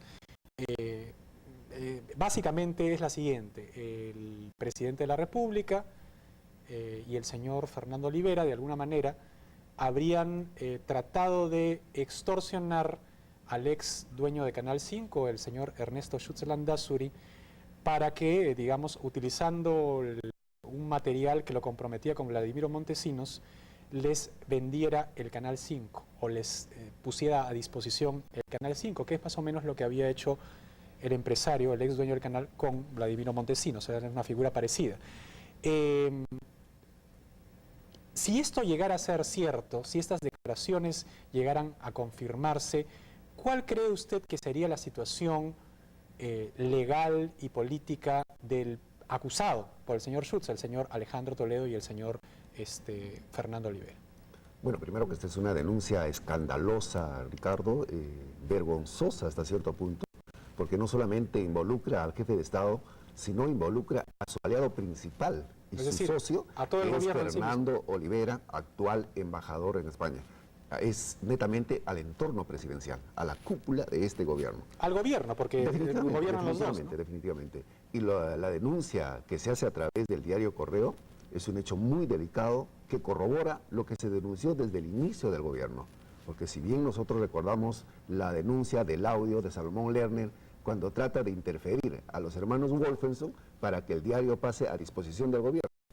Y el otro punto es, el primer año de Alejandro Toledo, sale la ley de radio y televisión que envía el Ejecutivo, donde era una ley pues con nombre propio, porque había un condicionamiento para la renovación o para el otorgamiento de la licencia previa evaluación de un consejo consultivo que paradójicamente todos eran miembros del Ejecutivo o el tercero civilmente responsable. Y ahora con esta denuncia vemos pues que se está incurriendo en las mismas prácticas del anterior gobierno que tanto hemos criticado. Y aquí se quiebra lo que es la independencia de poderes, porque si nosotros que vivimos en democracia no respetamos la independencia de la prensa libre, definitivamente queremos vivir en una dictadura. Y no, lo que nosotros queremos es que se cumpla esa independencia en medio de la tolerancia y sobre todo dentro de la eficiencia de un gobierno. Bueno, digamos que la denuncia es investigada, como tienen que ser investigadas las denuncias, y digamos, se confirma lo que dice el empresario. ¿Cuál es la situación jurídica y política, sería la situación jurídica y política del presidente de la República? Bueno, primero que nosotros hemos presentado ya un pedido a la Comisión de Fiscalización para investigar a profundidad. O sea, yo lo que entiendo, lo que entiende toda la gente que ve el programa es que deberían ir a Argentina a pedirle la manifestación a Schutz, que es el que está acusando. Por eso, lo importante es que ya se dio el primer paso. Ya, okay. Se reabre el proceso de investigación en la Comisión de Fiscalización. ¿Usted ha pedido? Paralelamente, sí, paralelamente se va a ahondar las investigaciones en el Ministerio Público, porque yo creo que con esta denuncia ya son indicios muy claros de que hubo una clara manipulación. No porque sea el señor Schutz, que de repente esté en un proceso de investigación, sino se tiene que hacer por la prensa libre e independiente y defender esa independencia de poderes en el país. Y de caso de comprobarse de que el presidente realmente tuvo una posición directa para querer manipular, amordazar, coaccionar a la prensa, definitivamente tendría que dar un paso al costado, porque si no, el Congreso podría declararle la vacancia por incapacidad moral. Un paso al costado es qué cosa para usted, porque el comercio hace un mes dijo que dio un paso al costado, pero era un paso al costado para que cerrar la cortina. Dentro de su prerrogativa, si bien es cierto la Constitución no habla de recorte de mandato, pero sí lo puede hacer el gobierno, como lo hizo Fujimori, que tampoco no estaba dentro de la Constitución, pero él recortó y adelantó las elecciones. Es decir, ¿por qué no poder hacer esto? O sea, usted lo que está diciendo es que... que pueda adelantar las elecciones. O sea, previa renuncia será, supongo. O sea, no necesariamente, sino él puede adelantar las elecciones y eso se lleva a votación en el Pleno del Congreso y el Pleno del Congreso tiene la facultad de autorizar. Entonces definitivamente queda todo esto claro, pero lo que no podemos permitir son este tipo de escándalos vergonzosos que no solamente mella la imagen del gobierno de turno, sino involucra a toda la clase política. Y si hacemos un poquito de remembranza, inclusive pues viendo en el gobierno de Nixon en Estados Unidos, con solo una llamada telefónica, una interceptación, el famoso Watergate, tuvo que renunciar a la presidencia de la República. Pero acá estamos en el país de las maravillas, donde hay 1000 denuncias, 1000 escándalos y no se hace nada. No, yo creo que es ahí que el país pide hoy más que nunca un cambio radical, no solo en el gobierno, sino también en la actitud de todos los políticos. Pero usted cree que el presidente de la República tiene... usted me ha mencionado el escándalo de Watergate. El escándalo de Watergate tuvo como final, como conclusión, la renuncia de Richard Nixon, porque obviamente había cometido un acto ilícito y era obvio, o sea, que no podía hacer otra cosa que renunciar. Aquí, si estamos hablando de un chantaje, obviamente, y ese chantaje es corroborado, ese chantaje es descubierto con pruebas, ¿no? Obviamente al presidente de la República no le queda la alternativa de adelantar las elecciones, lo que debería hacer es renunciar, porque obviamente un chantajista no puede ser presidente de la República. Definitivamente. O sea, simplemente es como que un delincuente sea presidente de la República o un bígamo sea congresista, como hay un caso por ahí. Entonces, no se trata de que adelante las elecciones y ni nada, o sea, simplemente renuncia. No puede ser posible que haya una persona moralmente e ilegalmente tachada ejerciendo la función, la primera magistratura del Estado. Sí, en eso, Ricardo, hay muchas salidas y salidas constitucionales. Congresista Barba y congresista Rafael Rey de Unidad Nacional presentaron un proyecto justamente para discutir un adelanto de elecciones. Y eso sí se puede hacer modificando la Constitución. La otra salida es, como tú dices, si bien la Constitución no señala que pueda renunciar el presidente porque son cargos irrenunciables, si el presidente presenta su renuncia y lo eleva al Congreso y el Congreso acepta su renuncia, definitivamente ya él deja el cargo. Pero en mi corto análisis, déjame decir, y yo creo que ahí van a coincidir muchos de los peruanos, es de que Alejandro Toledo no va a dejar Palacio. Es una persona que se aferra del poder, que tendrían que cortarle las manos porque se quedaría prendado de los barrotes de Palacio. Pero yo creo que entonces estamos en un momento muy difícil, muy crítico, porque aparte de esto hay que señalar de que hay una gran insatisfacción del ciudadano.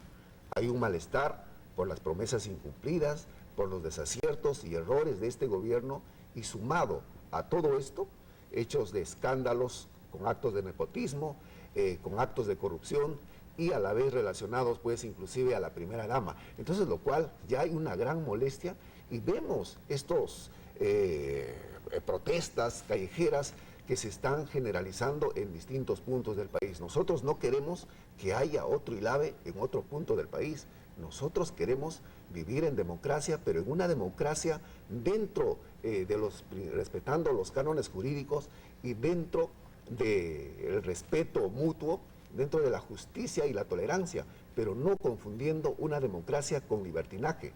Y hay muchas personas que ya están empezando a confundir eso. ¿Y por qué? Porque tenemos un gobierno que no solamente ha perdido su liderazgo, sino ha perdido el principio de autoridad. Y cuando uno pierde el principio de autoridad, consigo lo pierde todo. Ahora, usted me habla de que Toledo no va a renunciar porque se aferra con uñas y dientes. Si no renuncia y si está a voto, ¿no?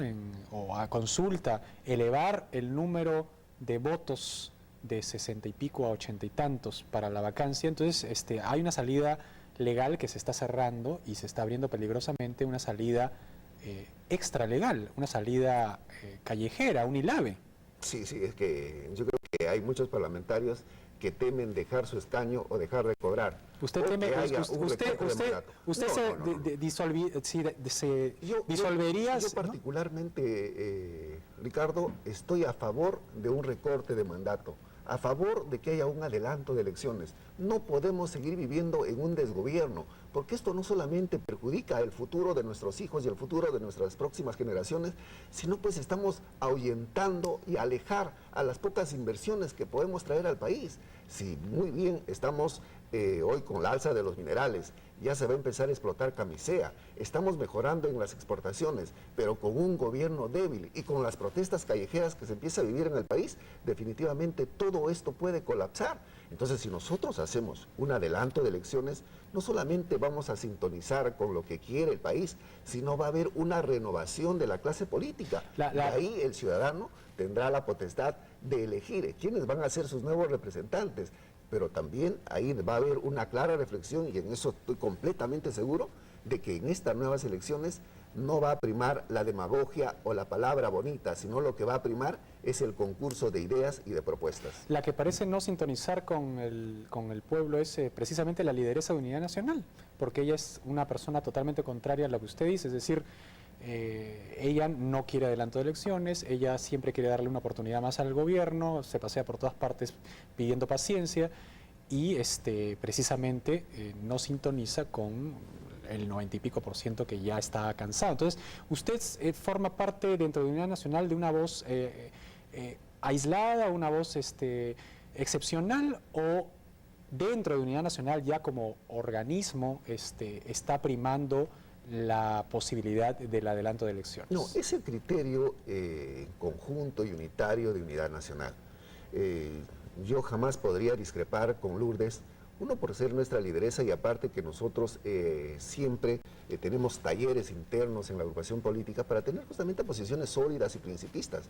Si muy bien Lourdes Flores hace unos meses atrás señaló de que hay que respetar y defender la gobernabilidad y la democracia y el mandato constitucional, yo también fui uno de los grandes defensores, pero si ahora los ciudadanos ven la posición de Lourdes en estos últimos días, Lourdes con absoluta claridad señala y dice: ya se le acabó el tiempo a Alejandro Toledo, porque ya no se puede vivir en un desgobierno, y le hace un emplazamiento a retomar de inmediato el principio de autoridad, o si no, poner su cargo a disposición, y lo mismo lo estoy señalando el día de hoy yo, Ricardo. Entonces, nosotros estamos en una plena coincidencia, pero sí, si bien es cierto, un parlamentario que ha jurado defender la Constitución, ha jurado defender los principios constitucionales, pero ¿qué pasa? Esto es como un matrimonio, poniendo un ejemplo muy simple.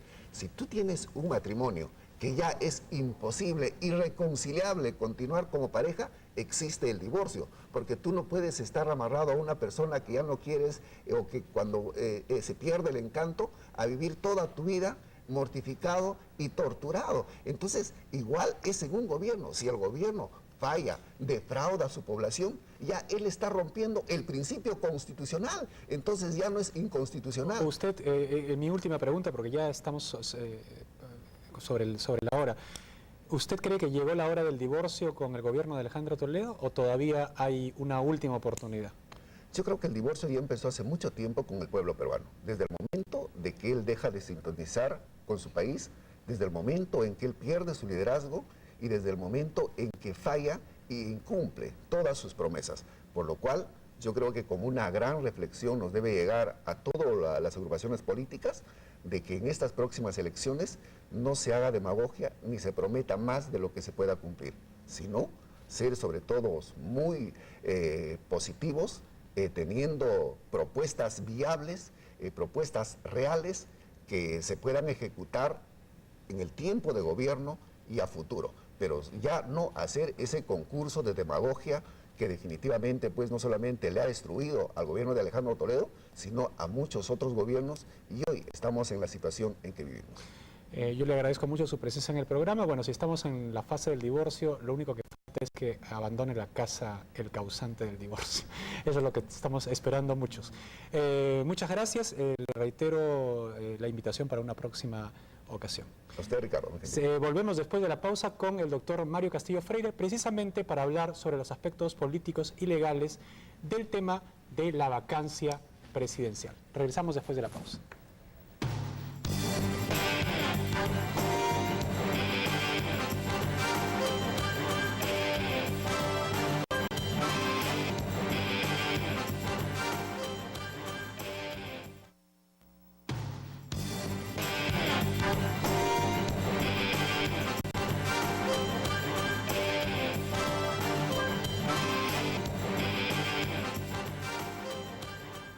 Regresamos con El Pueblo Quiere Saber. Estamos con el doctor Mario Castillo Freire. Bienvenido al programa, Mario. Estamos para conversar sobre el tema del día, el tema de la semana, el tema que se viene discutiendo en calles, plazas y hogares del Perú, el tema de la vacancia presidencial, de si el presidente Toledo ya le llegó la hora adelantada de salir del poder por sus errores. ¿Qué tal, Mario? ¿Cómo estás? Muy bien, muchas gracias. Quería preguntarte, ¿cuál es el marco legal, a grosso modo, del tema de la vacancia? Yo, por lo que recuerdo en mis clases de Derecho, la vacancia presidencial se da por 4 o 5 causales: por muerte del presidente, que no es el caso, por incapacidad física, por ejemplo, sufre un atentado y queda vegetal, no puede ejercer la presidencia, o incapacidad moral declarada por el Congreso. Si no me equivoco, por salir del país sin autorización o no regresar en el plazo previsto, y por destitución en caso de una infracción constitucional cuyos delitos son básicamente no convocar elecciones generales, ni parlamentarias, ni regionales, ni ediles, impedir la reunión del Jurado Nacional de Elecciones, etcétera, etcétera. Dentro de este marco constitucional, dentro de este corsé constitucional, ¿por qué podríamos nosotros declarar la vacancia presidencial? ¿En base a qué argumento? Bueno, en primer lugar, yo lamento muchísimo como abogado y como profesor universitario y como peruano que hayamos llegado al momento en el cual estemos discutiendo la causal de vacancia presidencial en razón no solo de la coyuntura, sino en razón de una serie de acontecimientos que ya se han acumulado a lo largo de los últimos meses y años. De todas las causales que tú has mencionado, que efectivamente son las causales por las cuales vaca el cargo de presidente de la República, tal vez la causal que ha estado más en boca de la opinión pública y se encuentra siendo manejada por la opinión pública es la vacancia por incapacidad moral. Ok. A ver. Sería en todo caso aquella sobre la que se podría discutir, habida cuenta de que las otras no se presentan, posibles. no Ahora, son posibles. Entonces vamos a circunscribirnos al tema de la vacancia por incapacidad moral, que es, digamos, nuestro universo de discusión. ¿Por qué tendría que vacar Toledo por incapacidad moral? Es decir, lo que todos sabemos, lo que todos percibimos, es que Toledo es un gobernante, lo voy a decir ya sin tapujos porque es lo que todo el mundo dice, es un gobernante que no gobierna, es un gobernante ineficiente, es un gobernante incapaz, es una persona que le quedó grande el cargo, no administra bien, en fin. Pero no hay ninguna causal, no hay ninguna relación entre la moral y su incapacidad para ejercer la administración del cargo. ¿Cómo podemos legalmente hacer que esos dos hechos confluyan? Bueno, en realidad eso es muy discutible. En primer lugar, hay que partir de la idea que el concepto de incapacidad moral no es un concepto que se encuentre legalmente desarrollado. Así es, para comenzar. Para comenzar. Entonces, por ejemplo, en el caso de la anterior ocasión en que se declaró la vacancia presidencial por incapacidad moral, que fue el caso Fujimori, se consideró que era un acto inmoral el hecho de que Fujimori, como en efecto era un acto inmoral a mi juicio, de que Fujimori hubiese renunciado a la presidencia de la República desde Japón. Y no se le aceptó la renuncia y se le vacó por incapacidad moral. Sin embargo, de repente hay personas, como de hecho las hubo en el año 2000, que consideraban y que consideren que el hecho de renunciar a la distancia no implica un supuesto de incapacidad moral. Y además hay otro detalle, ¿no? El hecho de renunciar a distancia no implica de por sí un delito. Como tampoco, y eso hay que dejarlo muy claro, hay que vincular la conversación en torno a la causal de vacancia de la presidencia por incapacidad moral con la eventual comisión de algún hecho delictivo. Eso no necesariamente tiene que guardar relación entre sí. O sea, lo que tú me tratas de decir, en buenas palabras, es que dentro del concepto de moral, esa moral, digamos, sancionada en la Constitución, puede entrar lo político. Es decir, es un saco bastante ancho para que haya una causal política para sacar al presidente de la República. Tan así que, evidentemente, de las otras causas, si uno lo compara esta causal con las otras causales de vacancia de la presidencia de la República, uno puede notar que en este caso estamos hablando de una causal subjetiva, a diferencia de las otras. La muerte no es subjetiva, el hecho de la incapacidad física permanente no es subjetiva, el hecho de impedir que se realicen elecciones tampoco es subjetiva, son cuestiones de orden objetivo. Entonces el problema aquí es que alguien tiene que calificar esa eventual incapacidad moral para ejercer la presidencia de la República. Y evidentemente el órgano encargado de calificar la incapacidad moral es el Congreso de la República. Pero ¿no te parece un poco, voy a hacer, no es mi posición, pero mi profesión es esa, hacer de inquisidor en este caso? ¿No te parece un poco injusto tratar de forzar las cosas? Es decir, nosotros sabemos que la moral es subjetiva, nunca es objetiva. Pero podría ser pues un santo el que ejerza la presidencia de la República y sin embargo el santo es un mal administrador y de repente se le quedó el grande el cargo. Pero eso no, digamos, vacarlo por incapacidad moral porque no existe la manera políticamente de desaforarlo, es un poco forzado, precisamente porque no vas a sacar a un santo por incapacidad moral, claro, sino porque no supo gobernar bien, porque, en fin, por una serie de cosas, ¿no? Claro, pero el problema no es acá solamente que no supo gobernar bien. ¿Cuál es el problema? El problema fundamental es que, a mi juicio, más daño se le hace al país con la permanencia del actual presidente de la República que con su ausencia. Y debe buscarse una salida dentro del marco constitucional para solucionar esta crisis, a mi juicio grave, esta crisis política grave. Lo ideal sería, a mi juicio, que esa transición hacia un gobierno distinto parta del propio presidente de la República, que asuma precisamente su incapacidad para gobernar, que es, en el fondo de lo que se está hablando, una profunda incapacidad para gobernar. Bueno, yo te podría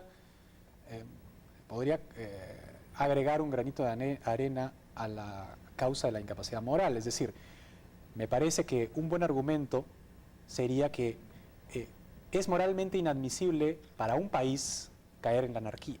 Y si alguien no puede poner orden en un país, uno no puede caer pues precisamente en el caos, en el desorden y en la destrucción de la patria. Entonces, moralmente... Quien deja que el país caiga en la caiga en el anarquía abismo, no está moralmente es. apto para seguir gobernando. Esa podría ser una... Esa es una razón, como también hay otras que el pueblo las tiene muy presentes. No creo, y nadie cree, que sea moral el que el presidente de la República, más allá de si las podía cumplir o no, haya prometido en campaña electoral todo lo que prometió y luego no cumplió ni podrá cumplir absolutamente nunca. Eso es inmoral. Bueno, pero te podrían decir, también, Fujimori no prometió hacer una cosa y después hizo la otra, pero sin embargo fue absolutamente apoyado cuando incumplió sus promesas. no estoy exculpando a nadie, simplemente estoy analizando el caso concreto que nos ocupa. Como tampoco es evidentemente moral que uno de los colaboradores más cercanos hoy esté preso precisamente por actos ilícitos, como es el caso del señor Almeida. Ahora, se podrá juzgar si esta cuestión compromete penalmente o no al presidente de la República. Eso no está en discusión ahora. Lo que está en discusión es si esa situación configura un ejercicio y perspectivas de ejercicio con condiciones de moralidad de la presidencia de la República. Igualmente podría citarse otros casos como el caso CONAPA y otros más que no necesariamente han recibido y reciben la investigación correspondiente de los órganos a quienes les toca investigar. Ok, Mario, ¿qué te parece si para seguir discutiendo sobre la moralidad y esa posibilidad regresamos después del corte? Regresamos después del corte con Mario Castillo Freire.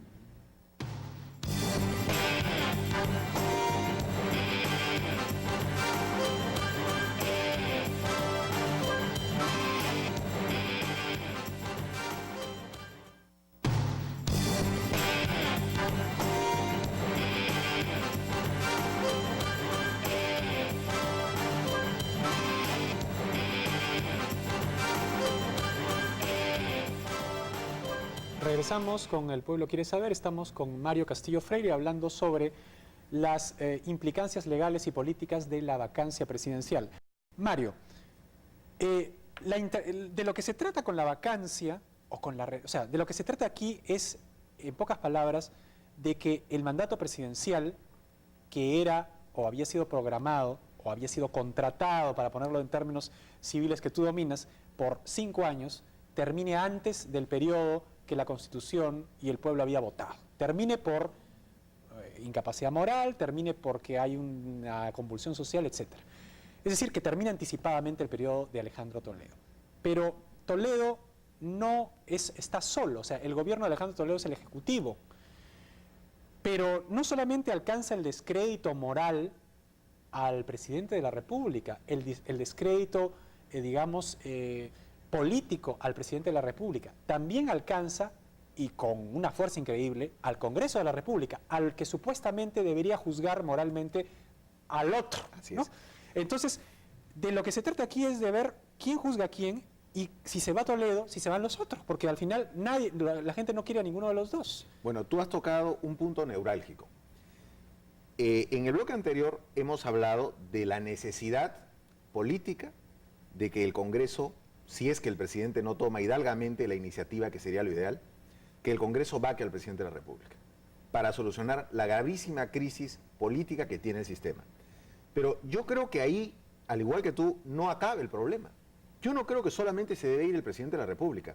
Yo creo que se debe ir también el vicepresidente en funciones y además el otro vicepresidente que renunció y que hasta donde tengo entendido todavía no se le ha aceptado formalmente la renuncia, o sea, formalmente sigue siendo vicepresidente.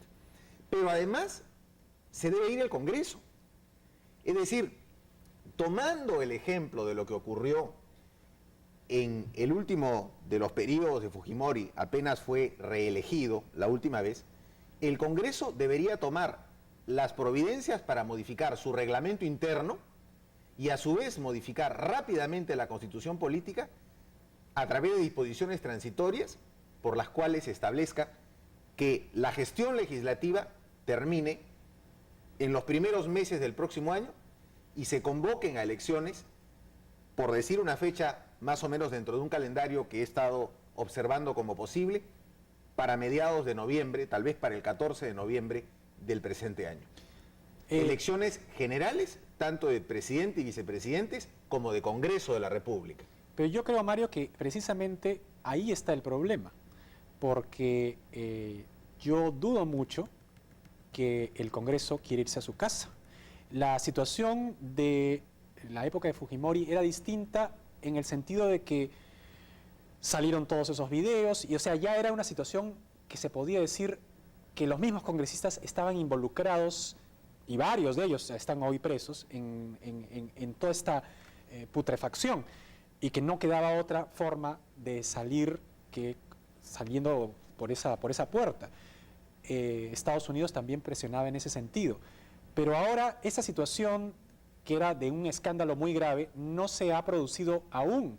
Y yo dudo mucho. El otro día estuvo aquí Víctor Andrés García Belaúnde y dijo literalmente que, bueno, quienes no se quieren reducir el bono de escolaridad, menos se van a querer reducir el periodo que les falta para completar pues sus suculentos sueldos. Entonces, políticamente, ese es uno de los principales problemas. Claro, es probable que eso sea así. Es probable que si estamos hablando de un recorte de mandato de los parlamentarios o de ingresos personales, puedan tener diversas consideraciones egoístas en ese sentido. No lo dudo. Eso, en la realidad, lo más probable es que sea así. Pero el problema es que va a llegar un momento, si la crisis se sigue agudizando, en que los congresistas, el gobierno, etcétera, no van a tener la opción entre irse y no irse, sino que puede producirse una convulsión social de tal magnitud que se vean obligados a irse porque ya no les quede ninguna opción. Por eso yo creo que el plano legal y el plano político van cada uno por su lado. ¿Te parece a ti eso? No necesariamente. Porque tú me estás hablando digamos, de la manera constitucional y legal para salir, pero esa manera no se va a dar si es que no se da el otro paso. Yo lo que estoy tratando es de que el sistema democrático, más allá de los profundos cambios que hay que hacer en el futuro para que funcione bien y responda a las necesidades del pueblo peruano, que el sistema democrático trate de salvarse a sí mismo haciendo una invocación a quienes hoy ejercen el poder para que mediten en ese sentido. Evidentemente, si no se quiere reflexionar, no se va a reflexionar. Si no se quiere reflexionar, vamos a llegar al momento en el cual no estaremos discutiendo con la Constitución en la mano, si no, estaremos discutiendo pues con las masas en la calle. Y cuando las masas estén en la calle, cuando se produzca alguna situación que no se desea que se produzca, en ese momento ya no habrá nada constitucional que discutir, porque se tratará pues de situaciones de hechos cumplidos. O sea, ahí ya no habrá discusión sobre el reglamento de la Constitución cuando el reglamento y la Constitución de repente estén archivados en perjuicio, precisamente, de el orden constitucional del Perú. O sea, tú tratas de darnos una salida civilizada, por supuesto, legal, constitucional a una crisis política que está, digamos, llegando ya a un límite que puede tener consecuencias imprevisibles. A mí me preocupa. Yo pienso que esta crisis se vuelve prácticamente intolerable. Por eso es que, digamos, lo ideal sería la convocatoria a un proceso electoral, reformando incluso muchas de las normas de la ley de elecciones, en el sentido, y de la ley de partidos políticos, en el sentido de poder permitir que más grupos se inscriban sin necesidad de los trámites excesivamente burocráticos que en el fondo lo que tratan de permitir es que solo sea un grupo reducido, tal vez los de siempre, quienes se disputen el poder en las próximas elecciones. Si el abanico electoral no cambia, evidentemente, sean las elecciones en noviembre de este año, o en el 2005 o en el 2006, estaremos girando en torno a lo mismo. Mario, el tiempo se nos ha terminado lamentablemente. Yo te agradezco infinitamente tu participación en el programa. Muchas gracias a ti. Quiero comprometerte para otra ocasión, tal vez para la próxima semana, tal vez los miércoles sea el día, si te parece a ti, para tenerte y comentar todo este tipo de situaciones políticas, y esperemos pues que la próxima semana haya primado la sensatez y la civilización y no estemos escuchando el rugir de la gente en la calle, que es evidentemente muy peligroso para todo lo que es el orden civilizado de las sociedades. Muchas gracias. Con ustedes conmigo será más bien hasta el día viernes. Mañana la conducción del programa estará a cargo de Víctor Samuel Rivera y viene Fernando Viaña en Libertad Bajo Palabra. Muchas gracias por su sintonía. Muy buenas noches.